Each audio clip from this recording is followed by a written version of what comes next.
Hello everyone, and welcome to this third and final reaction video to reading the classic novel Dune.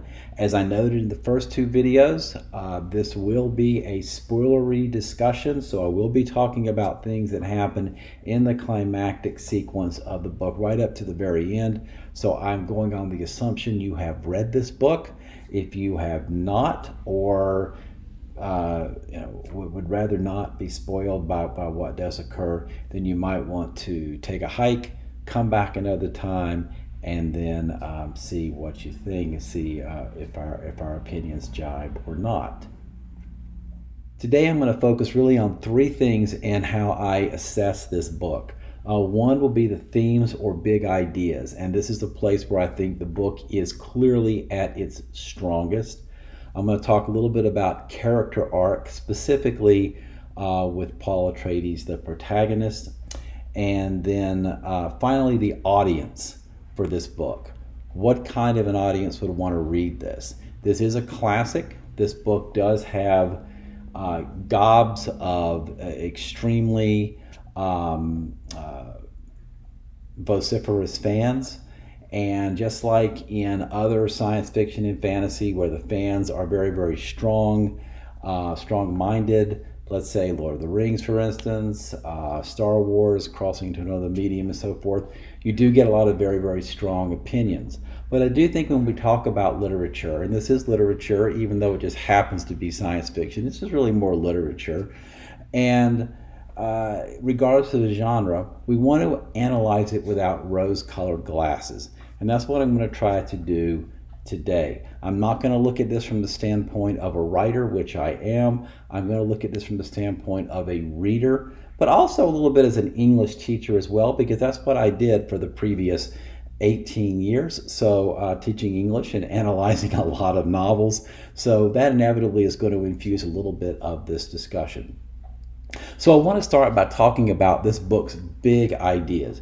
This is definitely Herbert's greatest achievement here, in part because I think it's really why he wrote the Dune books. It's not so much here about plot. Plot really is not the centerpiece of this novel, and I think when a lot of the themes that are commonly talked about, those such as, for instance, the environmental themes, the value of water, the Fremen who will do anything they can to take their desert world and turn it eventually into a paradise, being such a relevant theme for today's world where we have this, or more or less we're given this paradise, and we're kind of mucking it up a bit. And so I do think in that sense there's a lot of discussion here about the value of water. Water is life. We have this drug, the water of life, that's extracted from the sandworms. Water life. This theme comes up again and again in quite brilliant ways. And I think the fact that the most important planet in the universe at this time is a desert planet is ironic, but also makes an important statement about the value of the world around us. And Herbert does a great job with that. I also think his themes related to religion, spirituality, and what it means to be human are very, very powerful. And those are the kind of scenes where these discussions become very detailed, that you could go back and read them several times over and really understand deeper the concepts he's working with here. These are not things that are just kind of thrown out on the page at the spur of the moment, characters say offhandedly. These are very deeply thought out. This is Frank Herbert, a lot of philosophy in this book that he's trying to teach, and using this science fiction backdrop of the far future in order to do it. And I think he achieves it extraordinarily well. And that, to me, is probably going to be one of the main reasons why you would actually want to read Dune. There is a good story here, an interesting story, but really it does very often take a back seat to these bigger ideas. Now, having said that, is a novel with big ideas and heavy philosophy and deep discussions of politics and religion and power and ambition, is that something that turns you on? Is that something you really want to get into when you're reading a novel? For many, it is, particularly those who like to read more literary works. But for others, for instance, if you prefer your novel to be very action oriented, or you want to jump into the center of the story and go, you want your characters to be dynamic on the page and charismatic and constantly doing things and have some big action sequences, then this may not be the book for you. Dune is by and large a series of conversations in a room. Now, sometimes lives are at stake. Sometimes lives, in fact, are taken. But it is a lot of people talking in a room. Sometimes that room's a cave, but it's nonetheless people talking in a room. There are action sequences, but they tend to be very brief and sometimes actually far removed from the centerpiece action. So, for instance, if you talk about a big budget special effects film, for instance, you have lots of explosions and amazing green screen action and things of this nature. Big spaceships coming down from the stars and all. You really don't have that here. In fact, we're kept at quite a distance from the action. Oftentimes, it's related to us in terms of a few sentences or a couple of paragraphs. An example, two critical examples. One, and I mentioned this in the first video, when Paul and his mother are taken, and simultaneously the Baron has completed his takeover of Arrakeen, and there are battles going on, and the Atreides are being wiped out. We really don't see any of the action there. It's mentioned to us just in the background.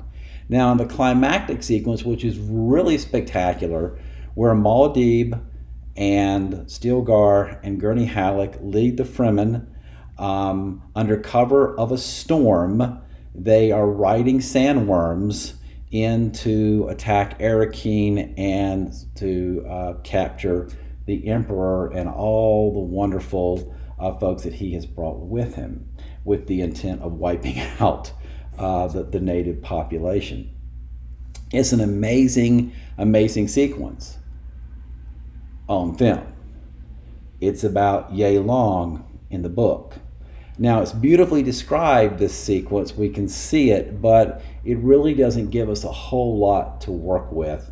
It's interesting, I think, that Herbert stays away from a lot of these big action sequences because I think, again, it comes back to the tension of the conversations in rooms, people talking, people revealing important things, demonstrating their powers, knives in the back, that kind of thing.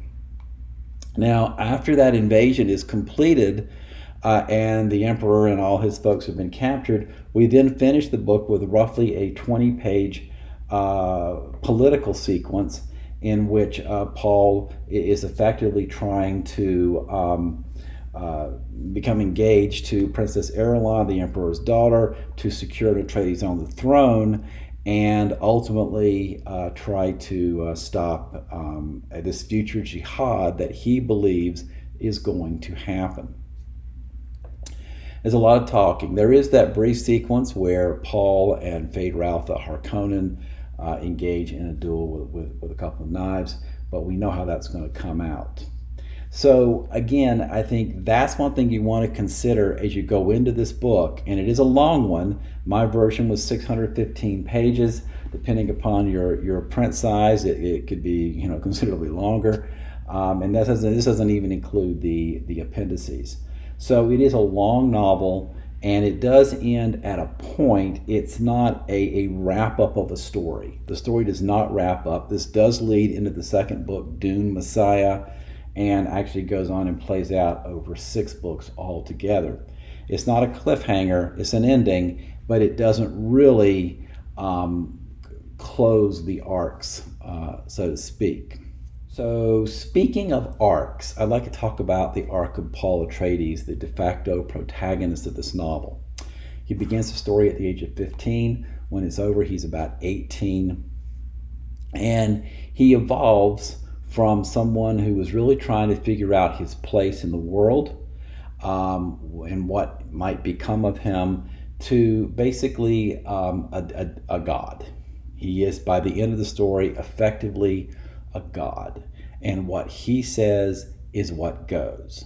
And that is going to set the template going forward for the next book. Now, a lot of people have compared Paul Atreides' arc to a coming-of-age story or the hero's journey.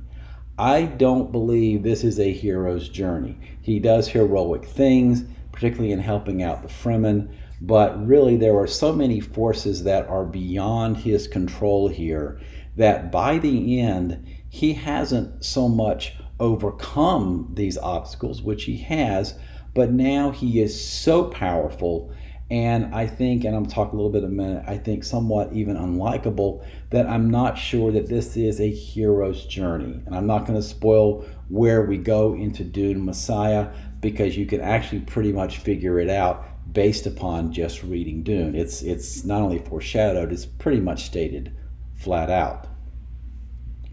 As I noted in the second video, I thought Paul's story really was unleashed in the middle of the book. Once it was just he and his mother in the desert, and he really had to use his training of the past and to begin to balance what he saw coming in the future with the survival of his mother and himself to really make his way. And I thought that was a fantastic part of the story. And as we get to the end, though, I actually find Paul to be somewhat distancing and maybe even outright unlikable here at the end. So Paul becomes this Kwisatz Haderach, this super being that the Bene Gesserit had been trying to create for thousands of years. And he knows it. He knows that it's basically his way or the highway. His mother even says that Paul has now become someone who will say that I am the Kwisatz Haderach.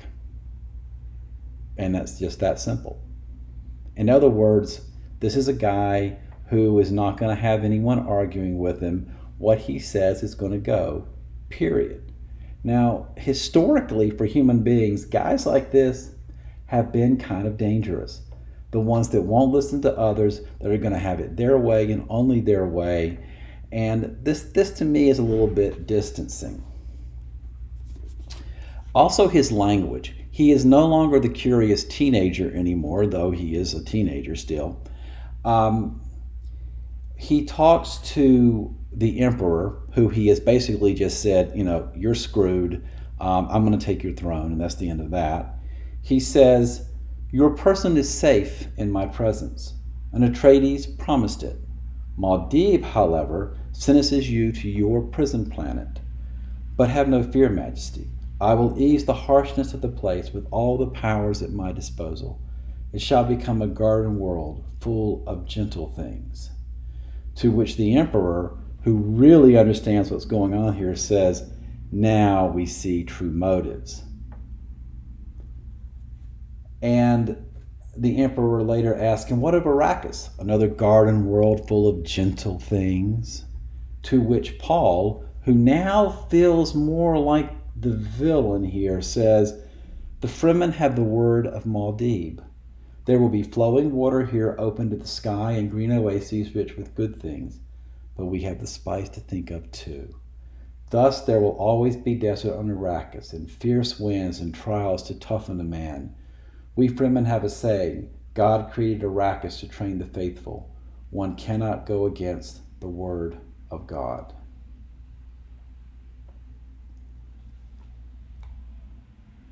Paul knows that there is going to be a jihad, that the Fremen are going to be radicalized, that they are going to carry a crusade across the galaxy and kill vast numbers of people in the name of Muad'Dib. He has seen this coming. He has seen this jihad in his visions of the future since early in the book. And he has told himself, I cannot let it happen. I cannot let it happen. And he comes in believing that his attempt to marry Princess Irulan, the daughter of the emperor, and assure an Atreides to the throne will be the mechanism that will prevent this from happening. But during this final political sequence, he comes to understand that it doesn't matter. If he dies at the hands of Feyd-Rautha or he survives, in that fight, it won't matter. The Fremen are locked in. They are going to carry out this jihad in his name either way. He acknowledges it's going to happen either way. This seems kind of problematic because now he's basically given up on preventing it from happening. There's a certain amount of ego, this power that he has been consumed by. He is not the same Paul that he was. You notice in the dialogue he talks about what Paul Atreides has granted versus what Muad'Dib has granted. And Paul Atreides is going away here. This is going to become about Muad'Dib, who is really the God figure. So he definitely has an awakening. He does wonderful things, but then by the end, I'm not sure exactly you would call him the hero of this story. Now, I must say that the transformation of Paul into this creature that is probably not going to be the nicest individual is really not a bad thing in literature, because it absolutely throws certain tropes of the genre right out the window. The idea that you're going to have this young hero who's going to become self-aware and will rise up above all these obstacles and come to save the land, and therefore be, the good guy. In other words, like say Luke Skywalker with the medal after destroying the Death Star. This is not that story. It looks like it's setting up to be, but it's not. And again, where the series goes from here, clearly it's not. And not just with Paul, but his descendants as well. And that again could be Herbert really talking about a lot of the big themes that he begins in this story, and especially themes connected to religion and spirituality and what it means to be human. So overall, this was just a really impressive piece of work. I enjoyed it. I have not read this book in decades, and I found it a very enjoyable experience. It was frustrating at times because there are many characters and subplots that really don't seem to be all that terribly important, that occupy an awful lot of the book. In fact, I haven't counted up the pages, but I suspect Paul, as the protagonist of a 600-page book, is probably not in this for maybe 2/3 of the book, if that. So that was very interesting, because I think, again, Herbert is trying to tell us there's more going on here than just Paul. This is a bigger, more comprehensive story, a different kind of story. And I really admire that, because it is not following the predictable tropes. And I think that's very, very impressive. So overall, a really exceptional read. I think if you love literature, if you love literary fiction, for instance, I would actually recommend this book, even if you're not a big fan of science fiction, because I think this really goes beyond the science fiction part of things and really focuses on the humanity. So that concludes my reaction to the book. I'm looking forward to the October 22nd release of the movie, and we'll come back and react at that time. I must confess, last night after finishing the book, I went back and watched David Lynch's 1984 cinema version of Dune. I thoroughly enjoyed it, and I think that's the one that, if you really want the plot-centric version of this book, that is a really great movie. If you really want the plot-centric, 2 hours of cinema really cannot get into all of the deeper, weightier subject matter if you're trying to deliver spectacle. The weightier stuff tends to be kind of somewhat of a buzzkill to spectacle. So anyway, check out that movie. It really is, I think, a grossly underrated film, often overlooked and unnecessarily derided. I think it really is an exceptional film. But I'm really looking forward to see Denis Villeneuve's interpretation coming up in October. So if you would, please leave comments down below, like the video, subscribe to the channel. I'd love to hear from you. Until some other time, bye-bye.